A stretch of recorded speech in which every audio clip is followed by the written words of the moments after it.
اعوذ باللہ من الشیطان الرجیم بسم اللہ الرحمن الرحیم ادخل انا ثم ظن علی الجمل الواردۃ فی التمرین السابق رب اشرح لی صدری ویسر لی امری واحلل عقدۃ من لسانی یفقہوا قولی رب یسر ولا تعسر وتمم بالخیر آمین یا رب العالمین۔ دروس اللغۃ العربیہ لغیر ناطقین بہا تیسری کتاب کا 23واں سبق اور 23ویں سبق کی تمارین میں سب سے اہم تمرین جسے میں نے ڈکلیئر کیا تھا وہ ظن یظن کی تمرین تھی، اور اس کا استعمال ذہن میں تازہ کر لیجئے۔ ظن یظن ڈاکٹر عبدالرحیم صاحب نے ہمیں بتایا کہ 2 مفعول ڈیمانڈ کرتا ہے، اس کے بعد 2 مفعول آتے ہیں۔ وہ 2 مفعول اصل میں جملہ اسمیہ کے 2 پارٹس مبتدا اور خبر ہوتے ہیں، ٹھیک ہے، ایک بات۔ دوسری بات یہ کہ ظن یظن کے بعد، یعنی ظن یظن کے کسی بھی صیغے کے بعد آپ کو انا کے ساتھ انا کا ایک اسم اور ایک خبر ملے گی، دوسری صورت یہ ہوگی۔ تیسری صورت یہ ہو گئی کہ آپ کو ظن یظن اس کے ساتھ ان ملے گا، ان مصدریہ، اور ان مصدریہ کے بعد کوئی فعل ہوگا، ٹھیک ہے۔ یہ جو آخری والی 2 صورتیں ہیں، ان میں میں نے جیسے پہلی صورت میں بتایا کہ سب سے پہلی صورت میں کہ ظن یظن کے 2 مفعول آتے ہیں، تو ان آخری 2 صورتوں میں وہ 2 مفعول تو نہیں آ رہے، تو یہ جو انا آ رہا ہے اپنے اسم اور خبر کے ساتھ اور ان آ رہا ہے فعل کے ساتھ، یہ دونوں مصدر کی تعویل میں ہو کر قائم مقام 2 مفعولوں کے قرار پائیں گے۔ بس یہ پوائنٹ تھا جی۔ اب آپ سے وہ ریکوائر کر رہے ہیں کہ آپ نے داخل کرنا ہے انا کو، پھر ظنہ کو آنے والے جملوں میں، پچھلی مشق میں جو آنے والے جملے ہیں نا، ان پر آپ نے انا داخل کرنا ہے، پھر ظنہ استعمال کرنا ہے۔ دیکھیں جی کیا ریکوائرمنٹ ہے، وہ میں نے آپ کے سامنے جو سالو تھا اس میں سے ہی سامنے رکھ دیا تھا کہ آپ کو پتہ چل جائے۔ دیکھیں جملہ تھا نا حامدن مریدن، اور اس کے آگے انہوں نے لکھا ہوتا ظننتو، تو ہم نے کہا تھا ظننتو حامدن مریدن، تو وہ مبتدا اور خبر کو ہم نے منصوب کر کے 2 مفعول بنا کے اس کے رکھ دیا تھا۔ اب انہوں نے کہا کہ انا داخل کرنا ہے، پھر ظننتو کو استعمال کرنا ہے، تو ہم کہیں گے ظننتو انا۔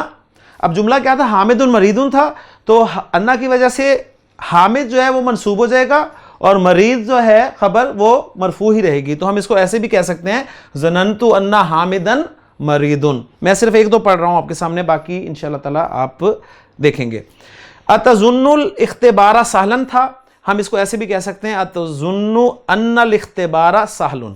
تو گویا کیا ہے کہ وہ جو جملہ آپ نے بنایا تھا نا، اس کا آسان فارمولہ میں آپ کو بتا دوں کہ وہ جو آپ نے جملہ بنایا تھا ظن یظن کے بعد مبتدا اور خبر کو منصوب رکھ کر، اب آپ ایسا کریں مبتدا کو منصوب کر دیں، یعنی مبتدا کو منصوب رہنے دیں، اور جو خبر ہے اگر وہ اسم ہے تو اس کو حالت رفع میں واپس لے آئیں، بس یہ کام کر دیں انا لگا کر، ٹھیک ہے۔ یعنی اتظن الاختبار سہلا ہے نا، تو آپ کہیں اتظن ان الاختبار، یہاں پر انا آ گیا بیچ میں، اور یہاں پر سہلن جو ہے اس کو واپس رفع میں لے آئیں، اتظن ان الاختبار سہلن، اظن ان الطائرۃ متأخرۃ، اظن انک مریض، ظننت المدرس یتأخر اليوم، ظننت ان المدرس یتأخر اليوم۔ یہ ایسے ہی رہے گا کیونکہ فعل جو ہے وہ خبر بن کر آ رہا ہے، اور جملہ فعلیہ جو ہے وہ اس کی رفع نصب جر آپ کو پتہ ہے وہ نہیں ہوتی۔ اتظنینہ مسلما، اتظنین انہ مسلم، نظنہم راسبین، نظن انہم راسبون۔ اگلا ہے جی اظن زمیلیک ناجحین، اظن ان زمیلیک ناجحان، اظن الطالبات مجتہدات، اظن ان الطالبات مجتہدات، اتظننی ضعیفا، اتظن اننی ضعیف۔ امید ہے بات آپ کو 100% جو ہے وہ سمجھ میں آ گئی ہوگی۔ تو چلتے ہیں جی اگلی تمرین کی طرف۔ 13ویں تمرین ہے ہاتی جمع الاسماء الآتیاتی، آنے والے اسماء کی جمع لکھنی ہے جی۔ خلیل کی جمع اخلا او. سبیل کی جمع سبلن اور ثوبان کی جمع, اور یہ غیر منصرف ہے. کیوں؟ پتہ چل رہا ہے آپ کو کہ دو زبریں آ رہی ہیں پہلے دو حروف پر, اس کے بعد ایک الف ہے اور اس کے بعد تین حروف ہیں جن میں درمیان والا حرف ساکن ہے, تو یہ غیر منصرف ہوگی. ٹھیک ہو جی. خلیل کی جمع اخلاء, سبیل کی جمع سبلن اور ثوبان کی جمع ثعابین. اگلی تمرین کی طرف چلتے ہیں جی. اگلی تمرین ہے ہماری ہاتی مضارع الافعال الاتیہ, آنے والے افعال کے مضارع آپ نے لکھنے ہیں. عض یعض, عض یعض چبانا, عض یعض. اجتنب یجتنب, اجتنب یجتنب. اغتاب یغتاب, اغتاب یغتاب. جی 15ویں تمرین ہے. سبق میں ایک جملہ آیا تھا ایحق لی ان ادخل فی الامتحان, کیا میرے لیے صحیح ہے, درست ہے, یا میرا حق ہے کہ میں امتحان میں داخل ہو جاؤں. تو اس کے بارے میں بتا رہے ہیں ڈاکٹر صاحب کہ نقول ہم کہتے ہیں دخلتہ, دخلتہ میں اس میں داخل ہوا, میں اس میں داخل ہوا. بغیر فی, فی کے بغیر ہم کہتے ہیں, ہم یہ نہیں کہتے دخلت فیہ, میں اس میں داخل ہوا. صحیح ہے. اذا کان المدخول مکانا, اب بڑا اہم پوائنٹ بتا رہے ہیں جی ڈاکٹر صاحب آپ کو کہ جب مدخول یعنی جس میں داخل ہوا جائے وہ کوئی جگہ ہو, جب وہ کوئی جگہ ہو, مثال کے طور پر دخلت البیتا, گھر ایک جگہ ہے نا, تو میں یہ کہہ سکتا ہوں دخلت البیتا, میں گھر میں داخل ہوا, تو فی نہیں لگایا جائے گا وہاں پر. دخلت المسجد, دخلت السوق, بات سمجھ میں آ گئی. دخلت الغرفۃ, فی التنزیلی قرآن سے ایگزامپل آ رہے ہیں, ودخل جنتہ, اور اپنے باغ میں داخل ہوا. پوائنٹ آپ کو کیا بتا رہے ہیں کہ یہ جملہ آیا تھا نا ایحق لی ان ادخل فی الامتحان, امتحان میں داخل ہو سکوں. اب امتحان مجھے بتائیں کوئی مکان ہے, کوئی جگہ کا نام ہے؟ نہیں. اگر جگہ کا نام ہو کوئی تو پھر دخل یدخل فی کے بغیر استعمال ہوگا. جگہ کا نام ہو, کوئی جگہ ہو, تو آپ دخل یدخل کو فی کے بغیر استعمال کریں گے. قرآن سے بھی ایگزامپل دے دی, ٹھیک ہے. وَدَخَلَ جَنَّتَهُ, یہ نہیں کہا وَدَخَلَ فِي جَنَّتِهِ. تو یہ بہت اہم پوائنٹ آپ کے سامنے آیا. مزید اس کے بارے میں بتاتے ہیں جی آپ کو. وَنَقُولُ دَخَلْتُ فِيهِ, اور ہم کہتے ہیں دخلت فیہ, اس وقت کہتے ہیں اذا لم یکن المدخول مکانا, جب مدخول جو ہے وہ کوئی جگہ نہیں ہوتا. جب جگہ نہیں ہوتا تو ہم فی کے ساتھ استعمال کرتے ہیں. مثال کے طور پہ دخلت فی الاسلامی, میں اسلام میں داخل ہو گیا, تو اسلام کوئی جگہ تو نہیں ہے نا. دخلت فی الامتحانی, میں امتحان میں داخل ہو گیا. اور قرآن سے اس کی ایگزامپل آ رہے ہیں ففی التنزیل, اور قرآن مجید میں اللہ تعالیٰ نے فرمایا وَرَأَيْتَ النَّاسَ یدخلون فی دین اللہ, اور آپ دیکھیں گے لوگوں کو داخل ہوتے ہوئے اللہ کے دین میں.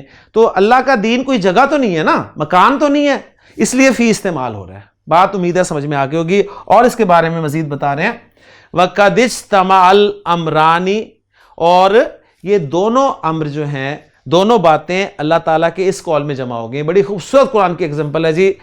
فَادْخُلِي فِي عِبَادِي, ذرا نوٹ کریں, داخلہ کے ساتھ فی استعمال ہوا ہے, اور تو داخل ہو جا میرے بندوں میں. وَادْخُلِي جنتی, اب وہاں پر فی نہیں لگا ہوا. جنت مکان ہے, جگہ ہے, لہٰذا فی کے بغیر استعمال ہوا ہے. وَادْخُلِي جنتی, یعنی جو قرآن مجید میں اللہ تعالیٰ نے فرمایا یا ایتھا النفس المطمئنہ ارجعی الی ربک راضیۃ مرضیہ. فَادْخُلِي فی عبادی, اب بندوں میں, میرے بندے کوئی جگہ تو نہیں ہے نا, اس لیے فی لگا ہوا ہے.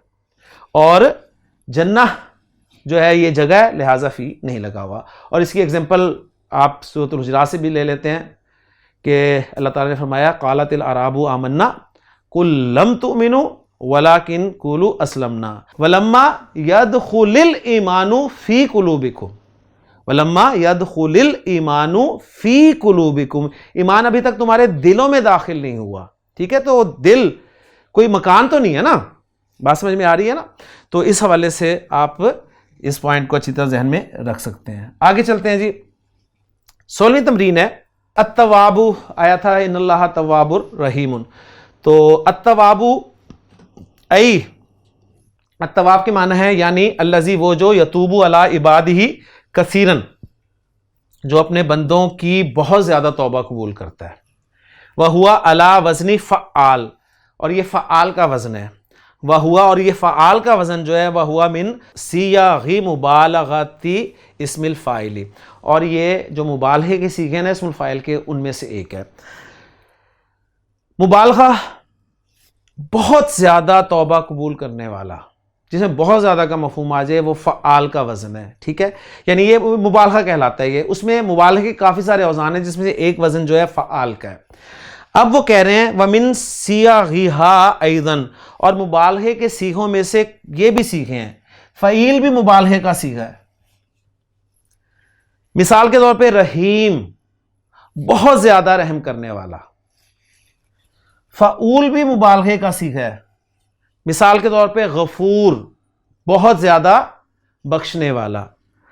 فاعل بھی مبالغے کا صیغہ ہے. حذر بہت زیادہ ڈرنے والا. مفعال یہ بھی مبالغے کا صیغہ ہے. مثلا معطا. تو آپ کو پتہ چلا کہ جو اسم المبالغہ ہے جو مشتقات کی ایک قسم ہے آپ کہہ لیں. کچھ لوگ اسے الگ سے قسم جو ہے وہ بناتے ہیں, کچھ لوگ جو ہے وہ صفت میں ہی اس کو شامل کرتے ہیں. بتا رہے ہیں کہ مبالغہ جو ہے وہ کیا ہے, وہ ہے کہ کسی کام کا کثرت سے کرنا. تو اس کے کچھ وزن آپ کو بتا دیے انہوں نے. ایک فعال کا وزن بتا دیا, ایک فعیل کا وزن بتا دیا, ایک فعول کا وزن بتا دیا, ایک فاعل کا وزن بتا دیا اور ایک مفعال کا وزن بتا دیا. اب ان اوزان پر آپ سے وہ کچھ ورکنگ کرائیں گے. تو دیکھتے ہیں جی پہلی ورکنگ کیا ہے.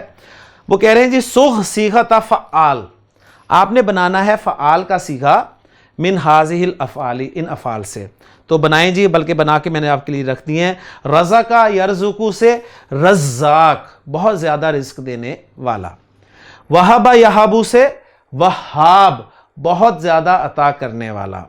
علم یعلم سے علام بہت زیادہ جاننے والا. اور پھر علام کے ساتھ بعض اوقات تا بھی لگائی جاتی ہے جیسے علامہ کہتے ہیں. ٹھیک ہے, وہ مبالغے کی تا ہوتی ہے وہ بھی. سمیع یسمع سے سماع بہت زیادہ سننے والا. اور اکل یاکل سے اکال بہت زیادہ کھانے والا. اور ابسا سے عباس, ٹھیک ہے, بہت زیادہ تیوریاں چڑھانے والا. ٹھیک ہو گیا جی. آگے جی وہ آپ سے کہہ رہے ہیں صغ صیغۃ فعیل, فعیل کا صیغہ آپ نے بنانا ہے من ہذہ الافعال ان افعال سے. سمیع قدر علم بصر. سمیع سے کیا بنے گا, سمیع سمیع. قدر سے قدیر, علمہ سے علیم, بصرہ سے بصیر. ٹھیک ہو گیا. تو یہ سیکھے. آگے چلتے ہیں جی. اگلی تمرین میں وہ کہہ رہے ہیں کہ صغ صیغۃ فعول, فعول کے وزن پہ آپ نے لفظ بنانے ہیں من ہذہ الافعال ان افعال سے. غفرہ غفور, شکرہ شکور. زبر کے ساتھ ذہن میں رکھیے گا, ہم پیش بول دیتے ہیں بعضوں کا, جہاں پر پیش نہیں بولنی ہوتی وہاں پر بول دیتے ہیں اور جہاں پر بولنی ہوتی ہے وہاں پر نہیں بولتے. مثلا اسی کے ایکولنٹ ایک وزن ہے جمع مکسر کا وزن. ٹھیک ہے, یعنی یہ ہے نا فعول, وہ ہے فعول. جیسے قبر کی جمع قبور, قبر کی جمع قبور, قاف پہ پیش بولنی ہے, وہاں پر ہم بولتے ہیں ہم قبور کہہ دیتے ہیں. تو قبور نہیں ہوگا, قبور وہ قبر کی جمع ہے, وہ جمع مکسر کا وزن ہے فعول. اور یہ فعول کا وزن جو ہے یہ مبالغے کا وزن ہے. غفرہ غفور, شکرہ شکور, صبرہ صبور, ابسا ابوس, اکلا اکول. کلیئر ہوگی جی بات. یہ بات یعنی ذہن میں پھر تازہ کر لیں کہ کچھ ایسے ہوتے ہیں الفاظ جو ملتے جلتے ہیں آپس میں, تو ان میں اپنے فرق کرنا ہے. جیسے ہم ایک غلطی کرتے ہیں جی, افعال کا ایک وزن ہے جو کہ جمع مکسر کا وزن ہے. ٹھیک ہے, اور ایک ہے افعال, وہ باب افعال کا مصدر کا وزن ہے. تو ہم بعض اوقات جمع مکسر والا جو لفظ ہے وہ باب افعال کا لفظ بول دیتے ہیں. مثلا قسم کی جمع ہم بول دیتے ہیں جی اقسام, حالانکہ وہ اس کی جمع ہے اقسام. افعال جو ہے یہ جمع مکسر کا وزن ہے اور افعال جو ہے یہ باب افعال کا مصدر ہے. ٹھیک ہو گیا. اسی طرح ذکر کی جمع اذکار آتی ہے, کچھ اذکار بول دیتے ہیں. تو اس طریقے سے ذرا یہ خیال کرنا ہے کہ کچھ اوزان ملتے جلتے ہیں آپس میں, تو تھوڑا بہت فرق کر کے آپ ان میں تھوڑی سی توجہ کریں گے تو انشاءاللہ تعالیٰ وہ فرق جو ہے وہ ظاہر ہو سکتا ہے. تو لے جی الحمدللہ یہاں پر ہماری تمارین بھی مکمل ہو گئی ہیں 23ویں سبق کی, اور میں نے اب تک جتنے بھی اسباق پڑھائے ہیں میں سمجھتا ہوں کہ 23واں سبق اس حوالے سے بہت ہی اہم سبق رہا ہے، کیونکہ اس میں ایک بہت بڑا کنسیپٹ جو ہے ظن یظن کا، وہ الحمدللہ آپ کہہ لیں کہ میرا بھی ایک قسم کا ریوائز ہو گیا، تو بڑا فائدہ ہوا ہے جی، سیدھی سی بات ہے۔ میں چاہوں گا کہ ایک مرتبہ پھر میں آپ کے سامنے اس کنسیپٹ کو جو ہے وہ کلیئر کر دوں۔ ظن یظن گمان کرنا کے معنی میں استعمال ہوتا ہے نارملی، اور کبھی کبھی یقین کرنا کے معنی میں بھی استعمال ہوتا ہے، ٹھیک ہے۔ اب اس کا جو استعمال ہے قرآن مجید میں جب آئے گا یہ لفظ بہت دفعہ استعمال ہوا ہے، تو آپ دیکھیں گے کہ اس کے دو مفعول ہوں گے، ٹھیک ہے، دو مفعول ہوں گے۔ وہ دو مفعول اگر تو اسم کی صورت میں آئیں گے تو وہ دو مفعول اصل میں ایک جملہ اسمیہ کے دو اجزاء مبتدا اور خبر تھے، وہ دو اجزاء مبتدا اور خبر تھے جو کہ دو مفعول بن کر آ گئے۔ میں کہتا ہوں زید صالح، زید صالح ایک جملہ اسمیہ ہے نا، اب اس کو میں ظنہ کے ساتھ استعمال کرتا ہوں، میں کہتا ہوں میرا گمان ہے کہ زید نیک ہے، میں گمان کرتا ہوں کہ زید نیک ہے، تو میں عربی میں کہوں گا ظننت زیدن صالحا، ظننت زیدن صالحا، تو وہ جو مبتدا خبر تھے نا زید صالح، ان کو میں ظننت ظنہ فعل کے لیے دو مفعول بنا کر لے آیا۔ بعض اوقات ایسا ہوگا کہ ظن یظن یا اس کے کسی بھی صیغے کے ساتھ انا لگا ہوا ہوگا، اور انا آپ کو پتہ ہے یہ بھی جملہ اسمیہ کے ساتھ استعمال ہوتا ہے، اس کا ایک اسم ہوتا ہے جو کہ منصوب ہوتا ہے اور ایک خبر ہوتی ہے جو کہ مرفوع ہوتی ہے۔ مثلا میں نے کہا جی زید صالح، اب اس کو جب میں انا کے ساتھ استعمال کروں تو یہ بنے گا انا زیدن صالح، تو یہ جو ہے انا زیدن صالح یہ مصدر معول بن کر، کیونکہ آپ کو پتا ہے کہ انا جب جملہ اسمیہ کے شروع میں آتا ہے تو انا جملے کو جملہ ہی رہنے دیتا ہے، اس میں چینج نہیں لے کے آتا، یعنی جملہ جملہ ہی رہتا ہے۔